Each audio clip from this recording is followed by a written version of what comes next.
সবাইকে আদাব। আশা করি সবাই ভালো আছেন। আপনারা যারা ফুটবল প্রেমী আছেন, আপনারা সবাই জানেন আগামী 12ই জুন থেকে ইউএসএ, কানাডা এবং মেক্সিকোতে ফিফা ওয়ার্ল্ড কাপ 2026 অনুষ্ঠিত হতে যাচ্ছে। এই প্রথমবারের মতো এই বিশ্বকাপে মোট 48টি দল অংশগ্রহণ করবে। শিরোপা প্রত্যাশী সকল দল তাদের প্রস্তুতি একেবারে শেষের দিকে। কিছু কিছু দল এরই মধ্যে তাদের বিশ্বকাপের স্কোয়াড ঘোষণা করে ফেলেছে, যেমন বেলজিয়াম, ব্রাজিল, পর্তুগাল, মরক্কো। আবার কিছু কিছু দল তাদের বিশ্বকাপের স্কোয়াড এখনও ঘোষণা করেনি, যেমন আর্জেন্টিনা, স্পেন। আপনাদের মতে এই বিশ্বকাপের চ্যাম্পিয়ন হবে কোন দল? বিশ্বকাপের অংশগ্রহণকারী প্রতিটি দলের স্কোয়াড, ডেপথ, এক্সপিরিয়েন্স এবং খেলোয়াড়দের ফর্ম বিবেচনায় আমি আমার সেরা 10 বেছে নিয়েছি।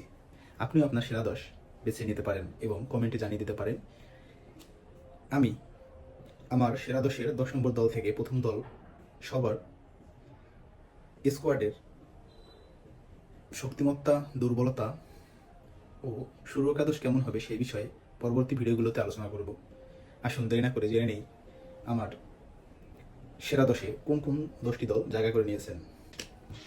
আমার সেরা 10 নম্বর দল হিসেবে জায়গা করে নিয়েছেন লুকাকু, কেভিন ডে ব্রুইনার, বেলজিয়াম। 9 নম্বর দল হিসেবে জায়গা করে নিয়েছে ইয়াসিন বুনো, আশরাফ হাকিমের, মরক্কো। 8 নম্বর দল হিসেবে জায়গা করে নিয়েছেন কিমিক, মুসিয়ালা, জার্মানি। 7 নম্বর দল হিসেবে জায়গা করে নিয়েছে ভার্জিল ভ্যান ডাইক, ফ্র্যাঙ্কি ডিয়ংয়ের, নেদারল্যান্ডস।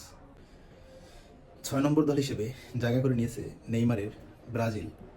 5 নম্বর দল হিসেবে জায়গা করে নিয়েছে ক্রিস্টিয়ানো রোনাল্ডো, বুনো ফার্নান্দেসের, পর্তুগাল।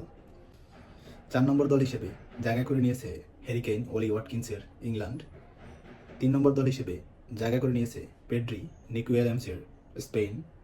2 নম্বর দল হিসেবে জায়গা করে নিয়েছেন বর্তমান বিশ্ব চ্যাম্পিয়ন এবং লিওনেল মেসির, আর্জেন্টিনা। এবং 1 নম্বর দল হিসেবে জায়গা করে নিয়েছেন এই বিশ্বকাপের হট ফেভারিট কিলিয়ান এমবাপ্পের, ফ্রান্স। আমি আমার সেরা 10 কীভাবে বেছে নিয়েছি, কেন কোন দলকে কোন পজিশনে রেখেছি, এর সম্পূর্ণ সুস্পষ্ট ব্যাখ্যা পরবর্তী ভিডিওগুলোতে দেওয়ার চেষ্টা করব। সবাই ভালো থাকবেন, সুস্থ থাকবেন। সবাইকে ধন্যবাদ।